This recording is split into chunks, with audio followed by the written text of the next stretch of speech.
Hey everyone, welcome to a problem session. So I've been gone for quite a few months. I was very busy and then I didn't make any videos. I hope I can restart making videos. I have some time now.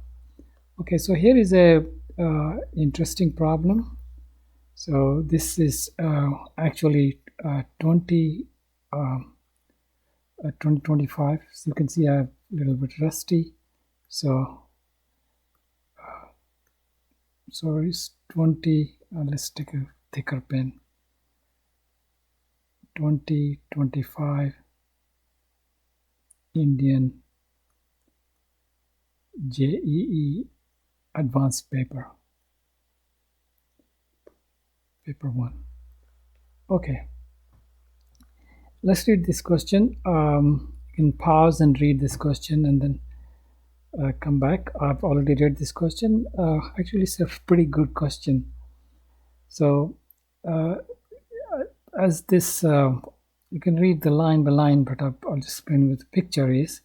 Picture is a ring, and here is a spring that attaches to a little disc which rolls around the ring. Okay, the ring is supposed to be, this is fixed, it's not moving around. So it doesn't say that, but I think ring fixed makes sense here. So radius of ring is capital R, and so the question is, if you pull this a little bit like that and the disc becomes over here, maybe you let go, it's going to oscillate.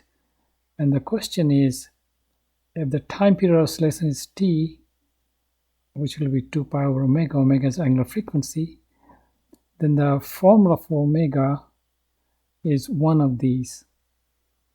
So this is multiple choice with not just one correct answer. Okay, so you already know, say sometime t is over here, maybe pull further out, and sometime t is over here. So maybe it's, this is the equilibrium, this is the equilibrium. So with this equilibrium, it's got, spring is stretched a little bit, so you'll have a spring force pulling backward. So this is like Fs, and because this is rolling, we are going to write equation of motion for rotational equation of motion for this guy.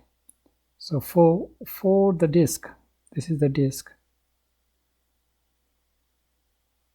and this is ring. So for the disk, we're supposed to write equation of motion, and from there read off omega. So because it's going to be a small oscillation, the formula will be, some variable. Let's write down variable, just generic. It's going to be like d square x dt square minus equals to minus omega square x. It's going to be a small oscillation formula like that. And so if we write equation of motion for this, it's going to turn. So the one I'm going to write is this going to rotate angle phi. The disk is rolling without slipping, so it rolls angle phi. You might say delta phi if you want. Phi is, when it's over here, phi is 0. So I'll just say, just use phi instead of delta phi rather than clutter the notation. But this phi is actually how much is this rotated fully. Okay, this can be more than 2 pi. It's just like a rotation more than 2 pi. Okay, and there's another thing that we need to, it's like, we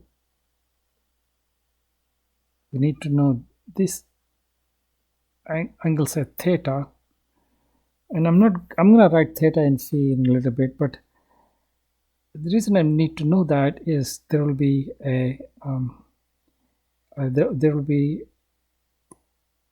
mg going straight down, not like that, but straight down.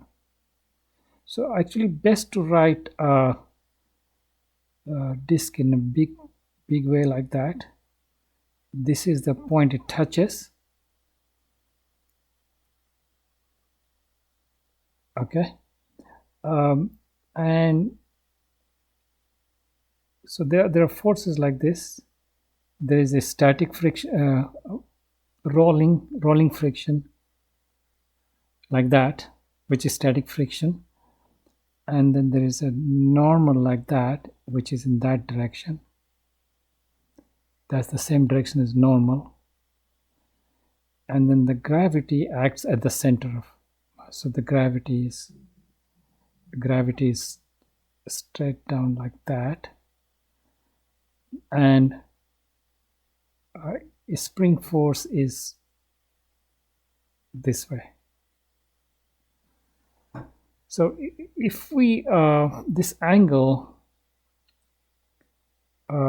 if you look at this angle, is going to be the same angle as that from the geometries. That's going to be theta, and the amount it has rotated is phi. Okay, all right. So that's the setup, and we are going to write equation of rotation about this fixed axis. So axis of rotation would be behind and axis pointed up. So that's the axis is going to be rotation like that. And if you want, it's going to be the equation of motion that turn out for this guy is going to be some moment of inertia about this point O, or this axis. So I'm just going to have some amount of inertia, and then phi double dot, that's the dynamic angle of rotation, or d square phi dt square if you want, and that's going to be F force, all the torque net, and the torque from this, there will be no torque from this because going through there will be no torque from F. It's going there, is going right through that point. So there will be torque from this guy and mg. So the torque from these two, and the moment inertia will be also easy to work out because moment inertia center of mass is known to be half mr square. So we can use parallel axis theorem to get the moment of inertia about point O. So let's call it about point O, not point C, not through the center. And if we write the torque, we need to write down, it's going to be some blah and phi. Okay, it's going to turn out like that, and that blah is to be worked out, and that's what this whole problem is about, working out the blah and I. Okay, so let's see, get a little bit better space, equals to minus blah phi. So this is our working thinking.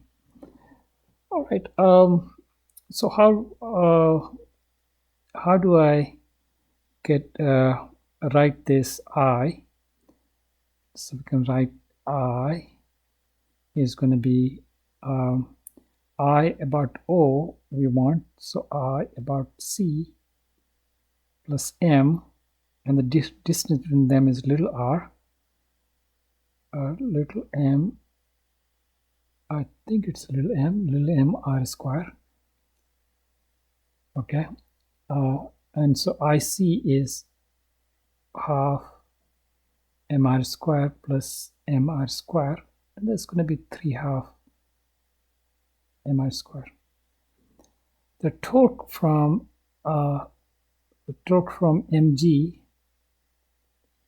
torque from mg will be, you're going down, so you need this distance. This is r and this is theta, so it's r sine theta, and it's going to be the opposite. It's trying to bring the torque, it's going to slow it down, so it's going to be minus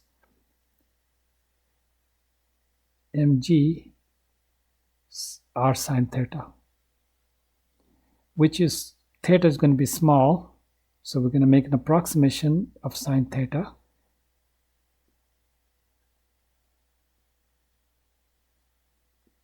Okay, so this is a small displacement approximation. Like I'm not rolling way out there, I'm just rolling at the bottom here. All right, small angle approximation. And then we need to tau of spring force. Tau spring force will be spring force times the distance r. Spring force times distance r, and it's going to be also opposing it because we picked a moment in which it's going to oppose it. So it's going to be minus of that, and the spring force will be how much the spring is stretched, right? So it will be like a distance from here to here. So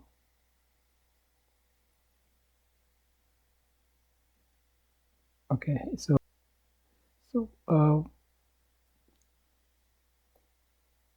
coming back to our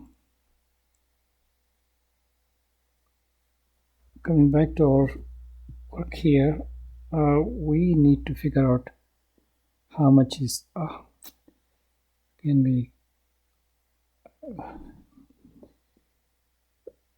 okay. So what's the spring force going to be like? Well, you can see it will be the distance that this thing rolled, right? So that's the pull it's gonna, so that's gonna be, it's gonna be minus k times whatever the stress is times r, and stretch will be s equals to r times how much it's gonna rotate it. That's how much it's gonna pull it out. But the amount is rolled, if you look at the rolling, is rolling at let's draw it out a little bit. So you have a big circle here and you have a little circle here. So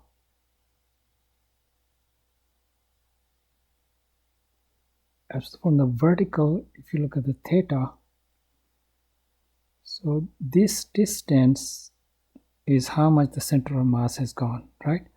So this is this distance that in this thick part, that's s phi, and also if you write into theta, is the circle is moving in is this radius is r minus r, so that's the r minus r theta. So this is the same thing as r minus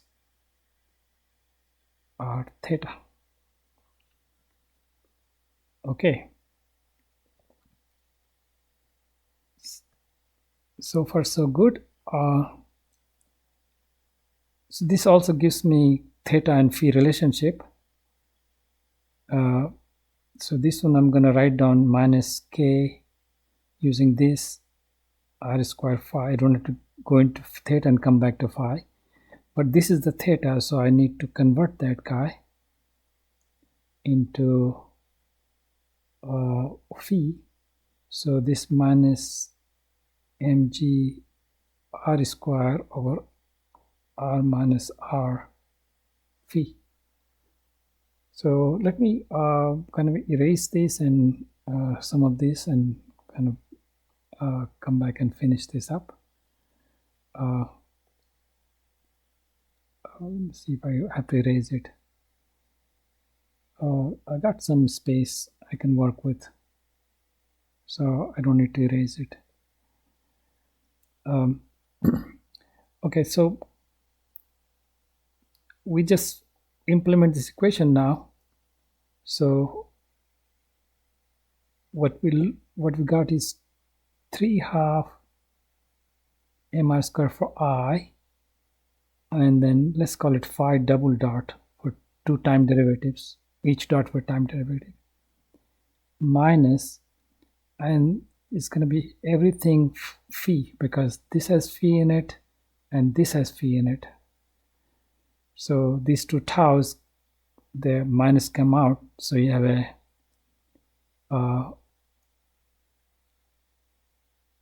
mg r square over r minus r from this guy, plus this guy is k minus pulled out outside, kr square. Okay, now if I divide by this everywhere, I get omega square. So omega square equals to 2/3, and this m will cancel m, and r square will cancel r square. So I got g over r minus r, and over there it's going to be k, still 2/3 plus 2/3, m will remain there, k over m, r square cancel r. So this is the answer for omega square. So if I do omega, omega will be this guy. So that's the answer. So the omega will be just the square root of that. We take a positive root because angular frequency. Okay, so this is actually a pretty good problem if you think about how many different concepts got covered here in this nice, beautiful problem. But I would say, because this was a question 1 in the test, it's a little bit unfair for question 1 because some of the questions I saw were kind of easier than this. So because this got a whole bunch of things here, people may have had difficulty overcoming them. Several places you can trip up is getting this relation right, so it's rolling with covering angle phi from there to over there. So distance to cover is s phi because it's covering on the rim of this disk. That's why it's s phi. And this one is have to be, you identify that the circle is center of mass will be actually a little bit circle is the radius r minus r, not r. So in a hurry you might say s phi equals r theta, and that will be a mistake. I think there are other places you can make a mistake is thinking moment of inertia is that, but axis is over here, so you have to use center of moment of inertia about axis through center of mass, and which is parallel to this axis, so that will be this guy, and then you have to add mr square. This is the distance between the two axes to use parallel axis theorem.